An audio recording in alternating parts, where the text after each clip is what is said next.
Somehow, we got stuck organizing the first spring barbecue.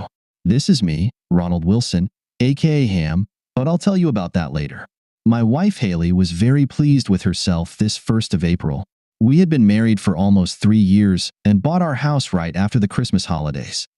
Haley and I loved our house, especially our little cul-de-sac in Albany, Louisiana. I know that's too loud to say. Funny thing is, we were about 12 kilometers on the other side of Albany, off Interstate 55. So most locals joke that the first people to settle there must have somehow hated Albany but were too dumb to say no. There were several couples our age in the area, some with kids, some without. We were one of those couples, and Haley stopped taking birth control at the end of February so we could start a family. We got a lot of criticism from our friend's neighbor and both sets of parents. I was grilling, a brand new grill that cooked and smoked with wood pellets. It was a joint Christmas gift from Haley and her parents. I surveyed my yard, watching as 15 or 20 neighbors enjoyed themselves while I flipped and packed briskets. I was just about to serve some alligator tail appetizers when I realized I needed to pee. As I turned down the hallway, I abruptly stopped. Right outside the bathroom door, Dane Wilson was romantically kissing Haley.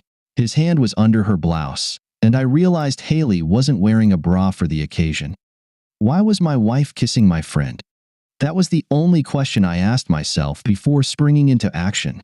In an instant, I was next to him, grabbing him by the back of his head and slamming him into the wall inches from my wife's face. Unfortunately, the impact hit the doorframe instead of the drywall, and Dane's nose shattered as he slumped. Before he could hit the floor, I delivered a strong kick to his groin. After he collapsed, nearly unconscious, I kicked him a few more times for good measure. During all this commotion, most of our guests had already gathered inside the house. I was being held back and dragged by at least 3 guys, while Haley was sobbing and wailing. 3 or 4 of the neighbor guys pulled me out through the back door onto the porch. I was worried about the appetizers. At that moment, several things were bothering me, which I'll tell you about later, although despite spending so much money on brisket, I didn't want it to overcook. The men held me for a few minutes while chaos reigned inside. I heard someone calling for an ambulance and asking for wet towels. Haley was still screaming, "Oh my God!" Eventually, I convinced my concerned neighbors that I was okay. So they led me to the staircase leading down to the backyard and told me to stay put. Moments later, I heard the wail of several sirens. You might think in a small town like Louisiana, you could defend your wife's virtue in your own home, but it turned out not to be the case. The cop, Harley, whom I knew from high school, cuffed me, expressing his regret. At the local sheriff's office, I was detained and thrown into a cell, waiting to be taken to the county jail. My dad wouldn't understand, so I called my cousin Jared. I told him what had happened so Dad could hire me a lawyer. Later, when I was sitting in the county jail, I was calm enough to think, what the hell was my wife doing kissing Dane? It never even crossed my mind that she would do something like that. She had always been so loving and attentive to me. It must be because of that jerk, Dane. We'd hung out a bit since moving into this cul-de-sac, played darts at the local pub, and gone river fishing a few times. What I knew about him was little. We only talked about manly stuff. I knew he grew up in the suburbs of New Orleans and attended a prestigious law school up north. He never finished school because his father's business went under. One thing you learn in our backwoods is to notice how a person behaves. If there was one thing I didn't like about Dane Hudson, it was how he acted around me there, by the river, but around people he was a different person. As I understood it, he was trying to prove something to himself, and in doing so, to everyone else. I got the impression that he didn't feel too good about himself because of his college failure. I mean, he still had a good job as a lawyer at the county center. By comparison, I spent 2 years at the local college and worked as a graphic designer at a local printing shop. This still didn't explain why my wife was kissing him in our hallway. I thought I was defending her honor, but looking back, I see she wasn't resisting at all. It didn't make any sense, considering what their lips were doing and where his hand was. Maybe I overreacted a bit. Yeah, I had a quick temper. It had shown before. Mom and Dad were always mad and worried about me at the same time. In high school, I played as a defender and midfielder. That was in my freshman year. After 3 games into the season, I returned to the practice field after dark, hoping to find my watch. Grandma gave it to me for my birthday, and I'd be in deep shit if I lost it. I shone my flashlight toward the bench and was about to give up when I heard a muffled female voice coming from the bleachers. I directed the flashlight in that direction. There were Billy Ray and Elmer, 2 guys I knew from elementary school. Billy Ray had his hand over the girl's mouth. I yelled, "Hey, what's going on?" and headed toward them. Elmer stepped out from under the bleachers. "This ain't your business, Ronnie," he said as a warning. By then, I was close enough to see that it was Marley, the girl I had a crush on back in high school. I asked what's going on here. I ignored Elmer's statement. Elmer made a mistake. He didn't make a move, but he swung. He swung terribly wrong, and I hit him in the lower ribs, making him double over. As I kept approaching Billy, he positioned Marley in front of him, still covering her mouth with one hand and holding her neck with the other. "Just walk away, Ronnie," he warned. His voice didn't sound as confident. By then, I had a pretty good idea of what was going on. "Let her go, Billy Ray," I commanded, "or you'll get a beating." "I can't, Ronnie." He looked desperate. "I'm not going to jail for rape. Come any closer, and I'll kill her." I wasn't the smartest, but Billy always lagged a few brain cells behind. His sister, a year older, always joked, "This boy's cornbread ain't done yet." "So," I said more calmly now, "you're going to kill her, then me, and then hide all the evidence? Because 2 murders get you 50 to life, and attempted rape probably about 3. And Billy, I can promise you won't kill me, not even on your best day." I think Billy was about to let her go, but then he saw Elmer coming at me from behind. Elmer was a big guy, raised on a farm. He hit me hard, and I swear, he broke my collarbone. And then something happened to me. In a fit of blind rage, even much later, I could only recall brief fragments of the ensuing fight. Both Billy Ray and Elmer ended up in the hospital. Elmer had a concussion and was out for several days. Billy had a broken wrist, 3 fingers, 2 ribs, and his kneecap shattered. His face looked like the local mud track on race day. In the end, I got a fractured collarbone and spent a night in the hospital. Billy Ray's and Elmer's parents pressed charges for assault, but it was Marley's father who came to my rescue. He had a brother who worked as a county prosecutor, and Marley's father persuaded them to drop the charges. That year, I didn't get to play football, but I unexpectedly became popular. Things were different in my sophomore year. I worked hard to make the starting lineup. I hit hard, or so I was told. Local rival teams started calling me Waterboy, like in Adam Sandler's movie. None of my teammates had that, so I earned the nickname Hammer, which later just became Ham. Unlike in that movie, I didn't get a scholarship. We never made it to the state team. Our team was lousy, except for me and a defender, and we ended the season with a 6-5 loss. Our town was too small for scouts to bother wasting their time. I never minded because I had plenty of friends, and I was known as a big shot in a small pond. Marley stuck around throughout graduation. She was heading to Texas University, so we quietly said goodbye, though she kept in touch during freshman year.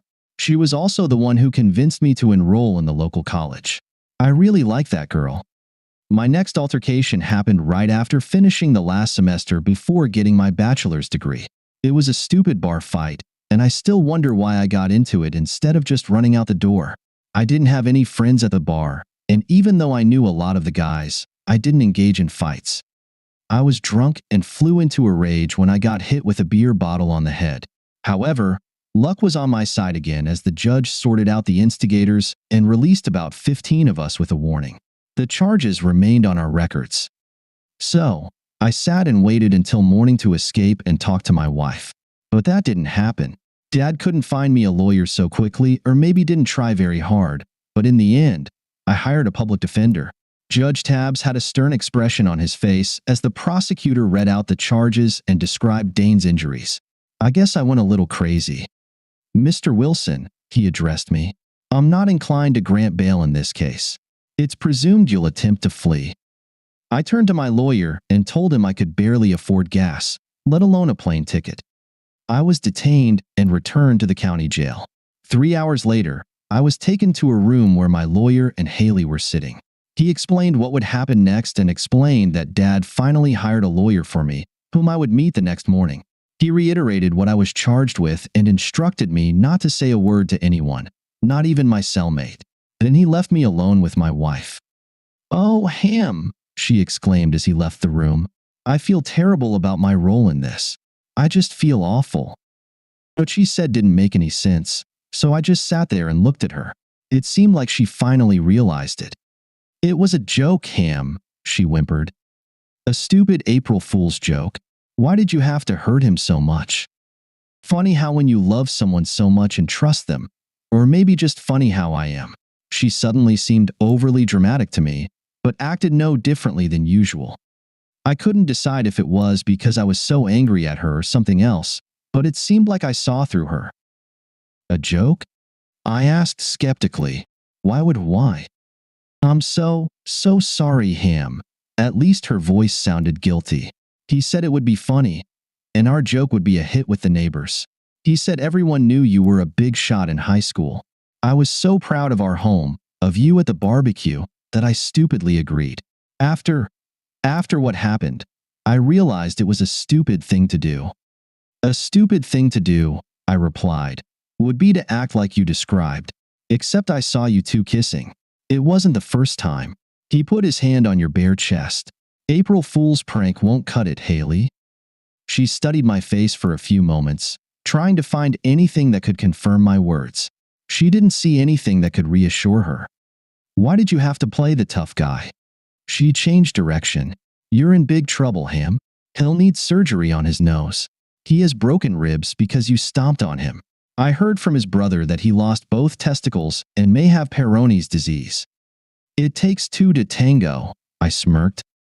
"You were at the hospital to visit your lover, weren't you?" Haley was clearly annoyed that I wasn't as mentally challenged as she thought.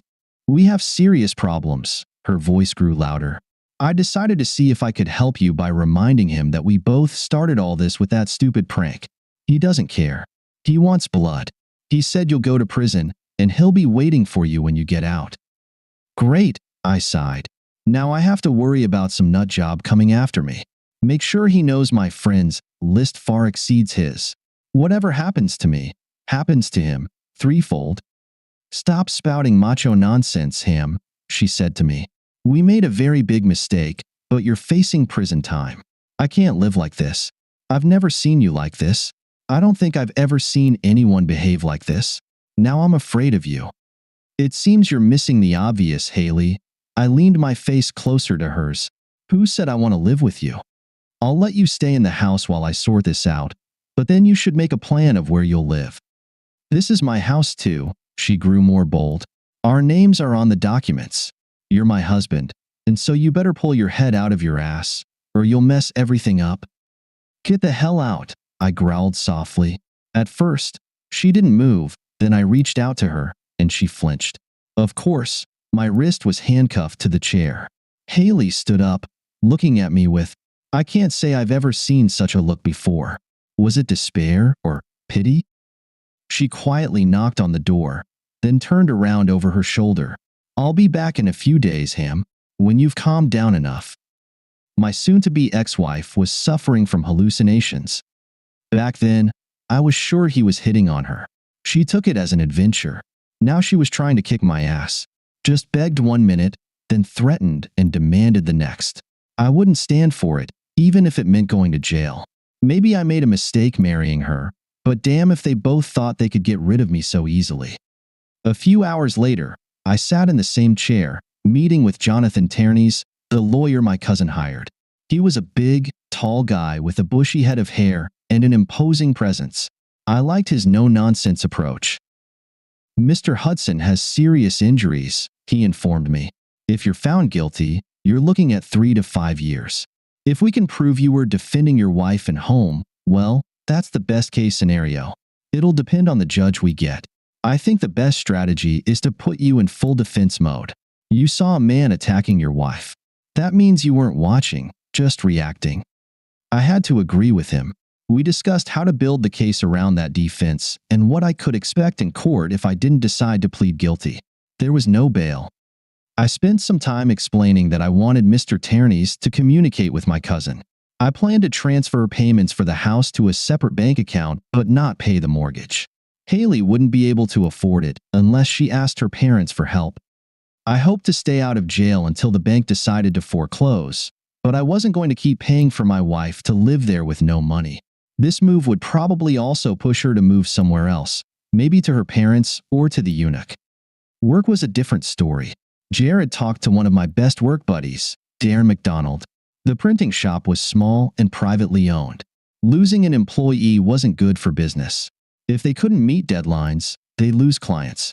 Darren did everything he could to smooth things over with the owners. He succeeded, but only temporarily. The question of my employment hung in the air. For days later, Haley came to me again, but I refused. I had no idea if she was upset, disappointed, or felt relieved. 2 days later, Mr. Tierney's told me the details of the plea deal, and I turned it down. We were headed to court. All of this took almost 45 days. Haley was there with my cousin Jared and my parents. At first, they sat together, probably out of solidarity. However, after the first week, I only saw Haley occasionally. When my parents visited me in jail, they told me she was angry because I refused to meet with her. While the prosecution presented its arguments, Mr. Tierney spoke with me during the morning break. "I need you to talk to your wife," he began. "During the trial, the jurors pay attention to many things, Ronald, and when they see that your own wife doesn't support you, they start to doubt. We need to present a united front. I know you're upset about what she did, but remember, our strategy is to portray Mr. Woodson as the aggressor and both of you as victims." I understood what he was talking about and had been thinking along the same lines. Damn it, if she could pull off such a performance, then so could I. Haley seemed concerned to me, but perhaps she was just worn out. I couldn't say anymore. It was just another sad discovery. "Hey, Ham," she said solemnly. "How are you holding up?" "Fine," I replied to her without much emotion. "And you?" She didn't answer but seemed to scan the room, avoiding my gaze. "We're done, aren't we?" she finally asked.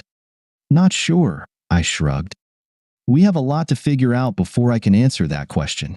Maybe you'll start with some explanations and stop these insane April Fool's jokes?" "It's not what you think," she replied. "It was a joke.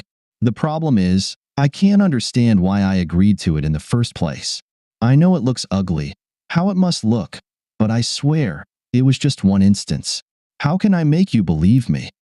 I thought about it, refraining from answering. I pondered it thoroughly in my cell. "All right, Haley," I sighed deeply. "I'll speak calmly and tell you the truth. I guess I owe you a lot. What I saw wasn't like the first time. There was nothing awkward about it. Your eyes were closed. With one hand, you were embracing him around the neck, and with the other, around the waist.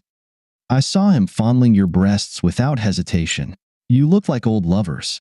So, were you acquainted with him before he moved to this neighborhood, or did you become friends during the few months since his arrival?" Haley tried to keep her composure. She swore she met him just a few months ago on a neighborhood stroll, where we both were. I didn't believe her. Her posture, her eyes, nothing seemed right to me. Worst of all, I saw her for who she truly was. Now I saw a selfish girl. The trial continued, and Haley was in court, probably at my lawyer's insistence.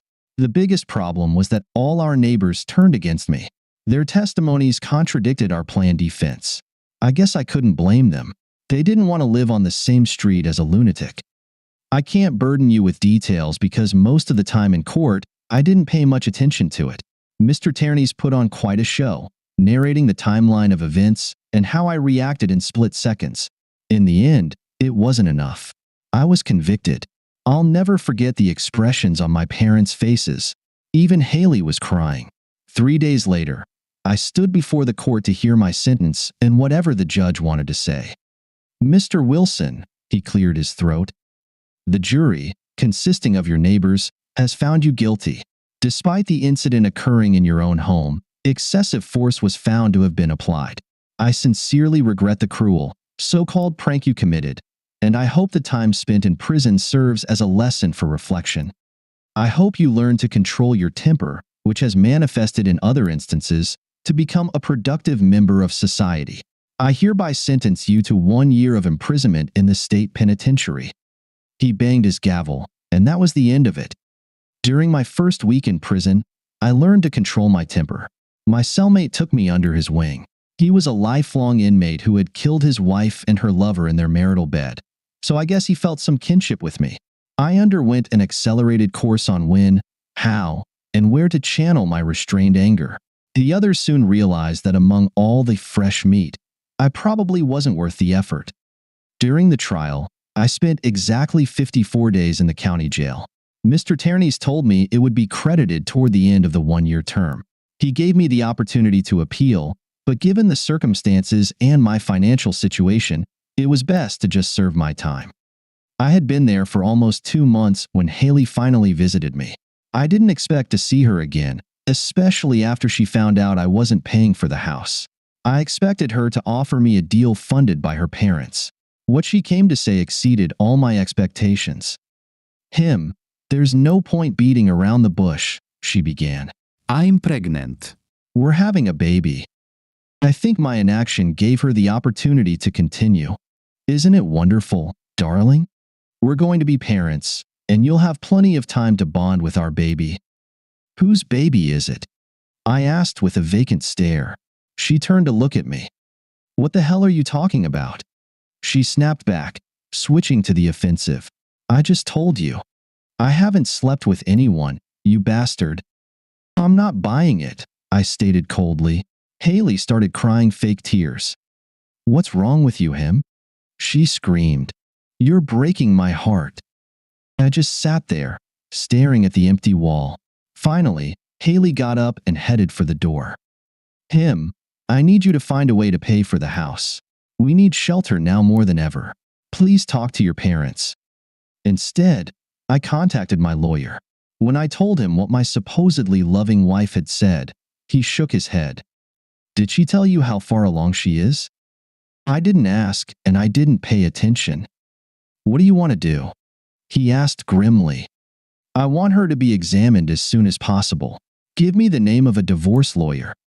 "Ron," he said, patting my shoulder in a fatherly manner. "You can't even afford to pay my bill, and you don't know if you'll have a job when you get out. How about I find the forms online, fill them out, add an extra hour to your bill, and you try to get her to sign? I can certainly file for paternity." Prison overcrowding is an issue even in Louisiana. It's surprising, but I didn't look a gift horse in the mouth. I was released after serving 3 months plus 54 days, as far as I can recall.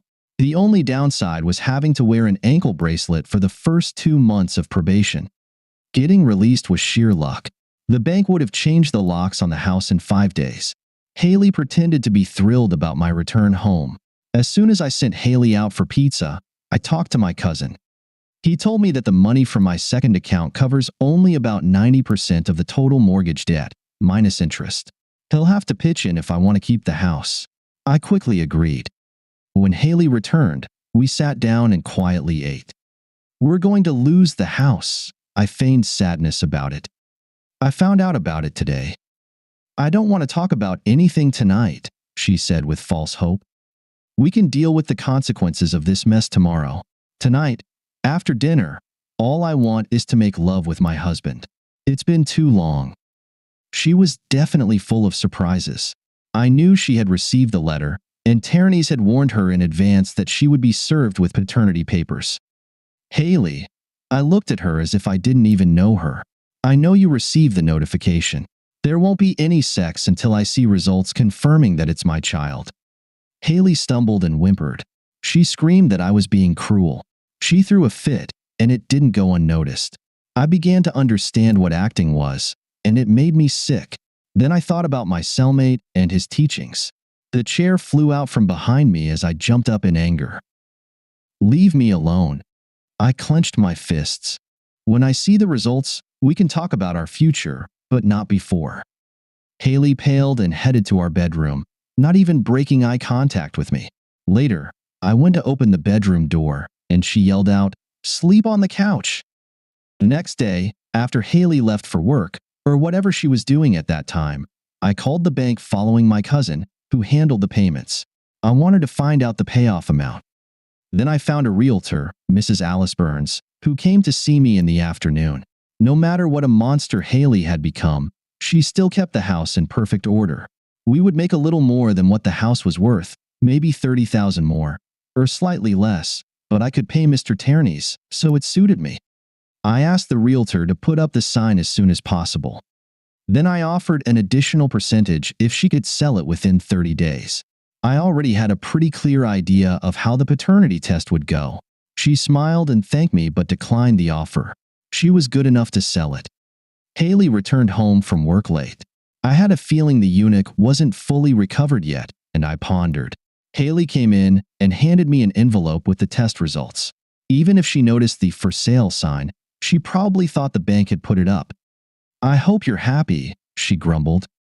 "I'm so mad at you, Ham. My eyes are practically rolling out of my head. I have no idea how you plan to make amends, but it's going to take a lot of time and a ton of sucking up." I thoughtfully tried to understand what I ever saw in her. "Thanks," was my terse response. Later, as I sat watching a football game, I opened the results. I couldn't believe my eyes. Could it be that she just took the results and didn't ask the doctor any questions? Or was she hoping I wouldn't read the report?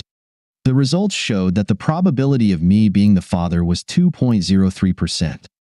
Sometime later, she waltzed into the living room and sat at the other end of the couch. "Can we stop all this and talk a little about our future?" she asked very sweetly. "What future?" I calmly replied. She looked at me strangely somehow. For a moment, I thought she just misunderstood me. "Now that you know the child is yours," she said, as if not understanding my question, "we need to clarify the situation and continue living our lives." "These documents say I'm not the father," I said as if nothing was wrong. "What are you up to? Another prank?" She immediately went on the defensive. "Ham, what the hell?" She raised her voice. "It says here that you're the father. 98%. I handed her the document. "I can't believe you're that stupid, Haley," I said. I went out to the backyard. Haley never came out, and as usual, the bedroom door was locked when I checked later. The next day, Haley didn't come home from work. Something felt off in the house, and upon further inspection, most of her belongings were missing. There was a note on the TV remote saying she left. She was sorry, blah blah blah. I started to wonder if I was experiencing Groundhog Day, April Fool's Day all over again. Sitting there, without her presence in the house, I began to ponder something. Could the eunuch have coached her to try to incite violence against me? Perhaps send me back to prison so they could enjoy each other and keep most of my things? It made sense, but why bother? Why didn't she just run away with him? I wrote to her, "Coward." Or was she just crazy? I thought it would be useful to end it. It was then that I realized she never respected me. She thought I was so stupid she could keep playing with me until I ran out of breath. I was sure Hudson was instigating her. It was a quiet evening at home. I didn't suspect that, while I was in prison, I had already written off Haley. I knew I didn't like her, and I didn't love her, but it was nice to just be home without her. It didn't last long. It was 2:03. That's what my old-fashioned alarm clock showed. I could barely see the clock through the smoke. Jumping out of bed, I ran through the bedroom door into the hallway. There was a lot of smoke. Damn, the house was on fire. It got to the point where trying to put it out was impossible. I would die from smoke inhalation before even starting to put it out. I ran back to the bedroom and opened the window to assess the situation. Under the window grew a hydrangea bush. It was small, but it could cushion the fall if I could land and roll. That was a big if. Instead, I decided to wrap the top half of my body with the blanket, pulling on my pants beforehand. I didn't have time. 1, 2, 2.5. Down below, at ground level, it was much hotter. I rolled, but not as gracefully as one would imagine in the movies. I probably wasn't cut out for stunt work. When I stood up, it was easy to tell I had sprained my ankle. I pulled out my phone from my pants pocket and dialed 911, but in the distance, sirens were already sounding. After some bustling activity, I sat down on the back step of the ambulance, wrapping my ankle. When they first hoisted me onto their stretcher, my ankle monitor hung over the railing. The police officers were kind enough to disconnect it. Then came a pleasant surprise. At first, I didn't recognize her in the sheriff's cap. It was Marley. "How are you, Ham?" She smiled brightly. As I looked at her like she was crazy, her smile faltered. "Sorry, Ham," she apologized. "Not a time for jokes. I'm glad you're okay." We talked about the fire. She told me she had been keeping an eye on my case and even did everything she could to ensure my safety and keep me out of trouble while I was in jail. It was unexpected but brought a warm feeling. Maybe it was just Marley's presence. "Do you think she did it, Ham?" She seemed unsure as she asked. "I don't know," I admitted honestly. "She just left after trying to lie to me about the paternity test of her child. I think she's on the brink of a breakdown. Can we talk about it tomorrow?" She didn't wait for an answer. "Right now, I need to change your location. You're still under house arrest, even though you no longer have a home." She wasn't joking when she knocked on my cousin's door at 8:30. She took me there after all the questioning and the paramedics' inspection of my ankle. Marley was all business as we went into the kitchen, and I offered her coffee. "We're investigating your ex, I mean your wife, and possibly this Dane Hudson for arson on your house. I need details of what happened since you got out of jail." "So, it was deliberately set?" I asked for clarification. "It's still under investigation, so I can't say much. But yes, there were suspicious accelerants. I had a copy of the paternity test my lawyer demanded, and it turned out she's pregnant by someone else. I can't say for sure if it's Hudson, but the likelihood is high, unless she was messing around with different guys while I was in jail." He also threatened to get back at me for the beating I gave him, which landed me in jail. "We're aware of all that," she admitted. The dumbass said it in his sworn testimony that first day at the hospital. Jared was still in bed, but Marley leaned into me as if sharing a secret. "Hammer, if it was him, well, I'd like to know, could I help you in your situation?" "Like how?" I asked, surprised. "Would they put him in jail for that?" "Listen, you helped me out of a very tough spot." She paused. "I'll never forget what you did for me. I feel indebted to you. And that feeling is compounded by the fact that part of your rap sheet was connected to what you did to keep me from being raped." I just stared at her. Partly I was mesmerized by her beauty and smile. She was as stunning as ever. "Arson is one of the hardest crimes to prove," she started in a different direction. "Not because we don't have good forensic scientists, but because good lawyers know how to work around it. If your wife could be involved in this," she continued, "we want to try and pin it on her. Do you think you could help with that?" Marley installed a surveillance system in Jared's living room. My cousin had to pay for the equipment so he could claim it was a home security system and not be seen as conducting covert operations. He was happy to do it. According to the plan, I was supposed to invite my wife over under the pretext of possible reconciliation. I had to wait for Marley to let me know when it would happen. She promised me some satisfaction after the meeting, not the kind she said. This made me wonder if I had a chance to get a date with Marley. It seemed like she still had some feelings for me. Nevertheless, she taught me what to say and what to ask when I met with Haley. Our goal was to anger her enough to make her tell us what she didn't want. Haley's temper could help achieve a more or less decent confession. Even if Marley and I remained just friends, I wouldn't mind. I lost my job in my house, and I was convicted of a crime. Fortunately, the realtor terminated our contract. I wanted to move on with my life. A week later, I got a call. Marley rehearsed for a few minutes before giving me the green light. Haley, it seemed, really wanted to talk. Maybe this would work. Jared kept his distance from his house to give us space and, hopefully, to calm Haley down. When she arrived, I handed her a beer, and we sat facing each other in the living room. Her tight jeans and loose top were also a tactic. At least I had learned something. To start, I took a deep breath.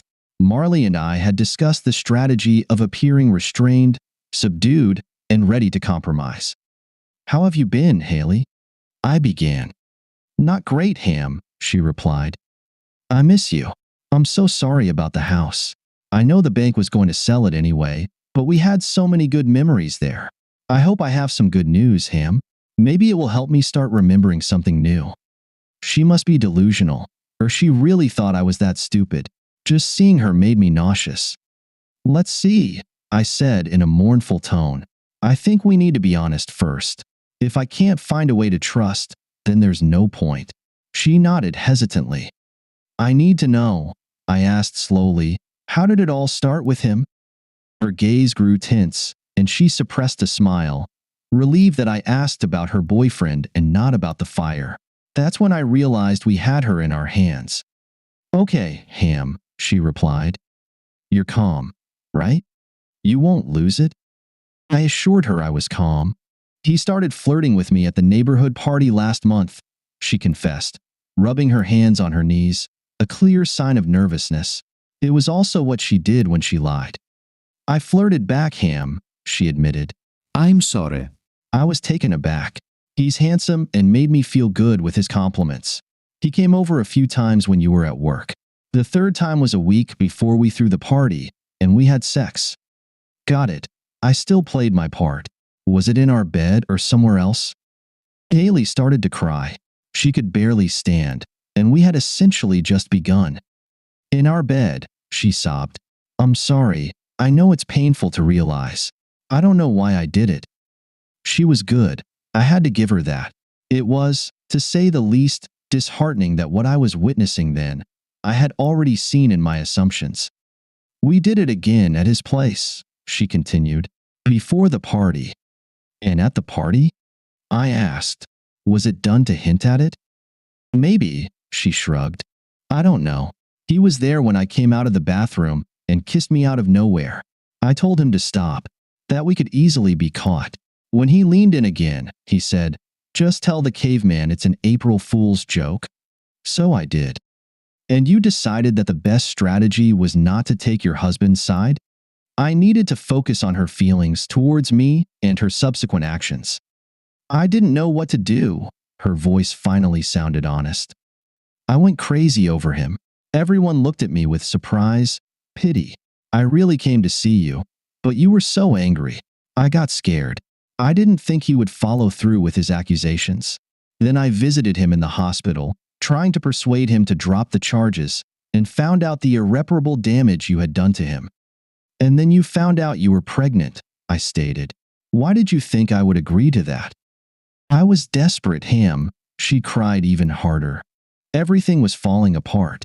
After you were convicted, I decided to go to him and ask if he would take me in and raise our child together. I'm so sorry. I thought that if you woke up a year from there, it would all be over between us. It was the moment of truth. So, I got out earlier, and you helped him set my house on fire? Did all your grand plans go up in smoke? No, Ham. She was on the verge of hysteria. I gave him the key, babe. That's it. He promised you wouldn't be home when he did it. That's it. I looked at her with disdain, and I know she felt it. Well, it just shows who you can trust. The ambiguity made her wonder if I was referring to her or to myself. Sorry, Ham. She couldn't hold back. I messed up big time. Can you forgive me? No, I said, standing up. I can't. I made a mistake bringing you here. I was hoping for a miracle, for anything to hold on to. You confirmed the worst. You're not. She realized her mistake and panicked. Don't involve me in what you're going to do, Ham. Please. I need to think about the baby. Don't ruin their life too. I escorted her to the door, then texted Jared. He, in turn, got in touch with Marley. I grabbed a cold beer and slumped heavily into a chair, pondering whether it would have been better to actually agree to Haley's request. It took just a few nanoseconds to realize that everything that was happening was a result of her actions. An hour later, I heard a knock at the door. At first, I thought Jared had forgotten his key. Instead, a small cardboard box lay on the mat. Maybe it was a bomb. I examined it carefully and then opened the package. Inside, I found a note and a disposable phone.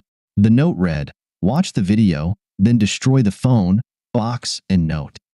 I eagerly sat down at the table. The note contained a 6-digit password for the phone. There were only 3 apps on the home screen, and I opened the video. It was dark. The camera seemed to be pointed at the ground by someone's feet. I heard muffled cries of a man, likely gagged. From the sound of it, he was pleading for his life. The light turned on, revealing an enclosed area filled with something resembling mud. A crying man came into view, naked except for some cloth in his mouth. Two other men dragged him to the fence and removed the gag. "Help! Help!" he shouted. Another voice spoke, apparently off-screen. "Keep going," he chuckled. "No one will help you here." The camera was mounted on a table or a pole. A third man came into view. I couldn't believe it. It was Billy Ray. He helped the other two lift Dana Hudson and toss him over the fence. Hudson thrashed around like a marlin being dragged behind a boat, wriggling and flailing from side to side. Damn, that guy knew how to scream. Dana landed in the mud on his bare behind, and then I saw and recognized that movement. Those damn guys took Hudson to one of the local alligator farms. There were 4 of them within a 20-minute drive from Natalbany. I chuckled, thinking, I hope they didn't take the old Dane to the guy who charged for family tours. 3 alligators, one of them quite large, pounced on the poor guy. Dane desperately kicked the big one at his feet. The other 2 were closing in slowly from either side. This idiot punched one of them in the eye. Obviously, Dane had never wrestled with alligators. Everyone knows you gotta hit them in the snout. It took several minutes. Alligators are always preoccupied with themselves and don't work as a team. Billy Ray approached and took the camera, zooming in on the action. "Hey, Hammer," he said cheerfully. "This is for changing my life back in school. What you did to stop what we were doing with Marley changed my life. I still owe you a beating. This guy here won't bother you anymore. Got it?" The big guy finally reached Hudson's thigh, and his powerful jaw snapped down on the struggling man's abdomen with a loud crunch, shaking from side to side, nearly tearing the old Dane in half. The other 2 quickly dealt with the upper part of his body. I watched the video again, then tossed everything into Jared's fireplace and flicked the switch on the wall. The next day, Jared showed the detectives the surveillance footage. 3 days later, Haley was arrested. The media speculated that a certain Dane Hudson, a lover, had fled the city, leaving his pregnant ex-wife to shoulder the burden. 3 months later, Haley was convicted and sentenced to 10 years in prison. It would have been less if I hadn't been home during the fire. She gave her little girl up for adoption. I never did visit her. A week before Christmas, Jared and I were having a barbecue. There were Darren McDonald and his young fiancée. Several of my former classmates from school spent most of the day playing cornhole.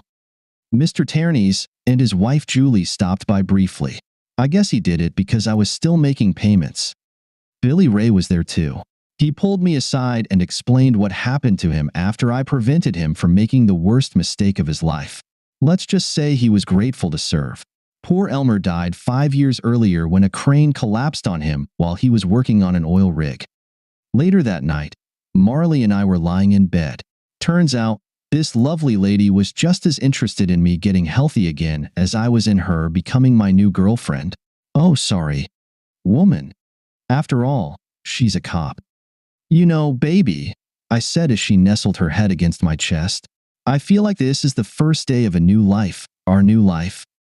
She didn't respond right away. I think, she lifted her cute face to look at me. I think April 1st was your first day. Who am I to argue?